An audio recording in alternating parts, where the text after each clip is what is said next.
looking at the inclusion of the African Union now into deliberations at the late G20 group, what stands out for you in addition to every other observation that you've had, at the G20 summit of this year?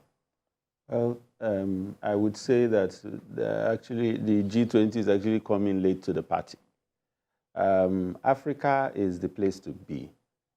And if you look at the world order today, you will see that virtually every world power, so to speak, is tilting towards Africa.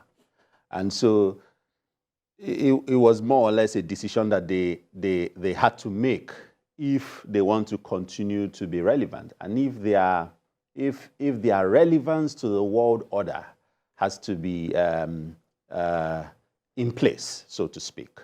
Because if you look at what's happening with BRICS, with so many things, there are all different alliances, and everyone is tilting towards Africa. So I think it's a welcome development. I'm even more concerned with the Africa end of the stick. You have 55 countries, a GDP of about 1.4 trillion pounds. And all that. But Africa does not have a common language. And that's the challenge. To have a seat on the table is one thing. To be able to, come together and have a united voice is another thing. And, if anything, as lawyers, one of the things that the challenge that we continue to face today is AfTA and the appropriate implementation of AfTA. AfTA was supposed to give us an open market. A free African market where people can move around and all that. But even immigration policies within Africa is still, a lot more difficult. In fact, they often say that it's easier for you to get a visa from Europe or from another continent into Africa than from Africa to some continents, and it shouldn't be. So we have a seat at the table now. We are joining the EU, which has a more coordinated approach to issues and has a more common voice. Is Africa able to synchronize and synergize to have a common voice? Another challenge I'm looking at is the tenure of the EU chairperson. For such seats, there needs to be a semblance of balance and continuity, right? The tenure is yearly, right? And I would suggest, or I would prefer that it's the chairperson of the AU Commission, which is, I think, for about 2.5 years, 2.5 or 3 years. That gives some semblance of continuity and uniformity with approach. Imagine having a chairman sit today, and by the next meeting, it's another person, even though it's not about the individual, but what we have seen, with a lot of things, that the individual drives the process a lot more. But I'm looking at Africa looking inward. Before you become the beautiful bride that the whole world is looking at getting, you need to look inward. You need to look at what you are doing internally and how strong you have, put yourself before you go out and start engaging. Africa has a lot to do internally. But again, it's a welcome development. It's a step in the right direction. But so that you don't become food for people to eat, you have to ensure that you don't put yourself in a position where you are now, cut in bits and pieces and chewed, in your presence. But lastly, and it's important to mention this, I think that the adage that you don't shave a man's head in his absence is what is playing out with this invitation. The focus is on, going debt relief, climate change, poverty alleviation, ensuring that the SDGs are met, especially Africa has a larger chunk of underdeveloped and developing countries. And so if you want to give them any semblance of support, we need to be at the table. But my concern is that let's be at the table, not from the lower end of the stick. All right. Mr. Femi Daguru, what do you make of, the inclusion of Africa now at the G20 bloc, so to speak, in terms of the inclusivity? And that was what the Indian leader was driving at in this move that has largely been commended, from various quarters. Yes, look, my colleague here has put the whole thing in a brilliant form. You know, the point is this, coming to Africa is because there's something good in Africa. You don't come to Africa if there's nothing good. Before you said Africa is the next frontier. It's no longer the next frontier. This is where it is right now. And these guys have to come to us. But like he said, we must use the opportunity to promote what will be good for our people. If you look at Africa, we are not connected the way we should be connected. You have so many regional groups, economics communities, like, you know, ECOWAS is there, Eastern Africa, Central African, you know, excuse me, the SADC. You know, all these groups are, you know, segregating Africa.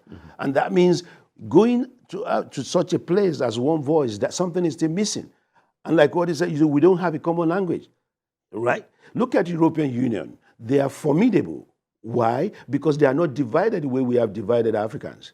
You know, now, we don't have a common currency. We don't have a common political agenda. We don't have a common immigration policy. So these problems are there. And we are going to talk to people who are advanced, who knows that all the weaknesses are with us. So if we cannot settle these weaknesses, we cannot achieve whatever we think we want to achieve. It's just, you know, theory. We have a lot of theories and propaganda and whatever we can talk so much in Africa. But the practicability of some of these things that will be good for our people.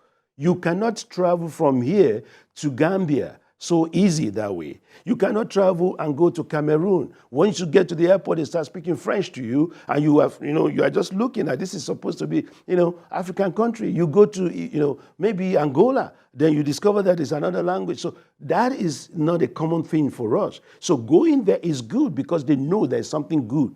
But I want to think that we have to do more within Africa. Now, look at what William Ruto, the president of Kenya, is promoting. He's promoting East African countries. And he said, look, come to Kenya. You don't need a visa. He did that with the Democratic Republic of Congo. And they reciprocate. I said, look, you can come to Congo. You don't need a visa as well. You know, he went to the same place in Djibouti. He said, look, trade with me in shillings. I don't need dollar again. So these people are doing something within their own region. So we have to begin to, listen, we don't even have a sustainable budget, African Union. So we still depend on donors or partners. We cannot do that. We cannot help ourselves in Africa. And each time we're going there, they already have a mindset they are going to beg. You know, we can't continue to think of going to beg or going to tell, give us this, give us that. Nobody's ready to give you something for free. Now, if you look at European Union, the way they form themselves, we don't look at, you have Euronews, for instance. Now, African News is being sponsored by Euronews. I mean, that shows you what is going on. You know, the headquarters, the budget of African Union, part of it is from, I mean, majority part of it. Nigeria and some other country like Morocco, they volunteer to pay a chunk of it. So some other countries are not paying. They don't even pay up to. So there's a problem. It's not just going to sit down there and say, we belong to the G20. And like you said, listen, if it is every year you change the president or the leadership of that organization, you can't achieve anything good.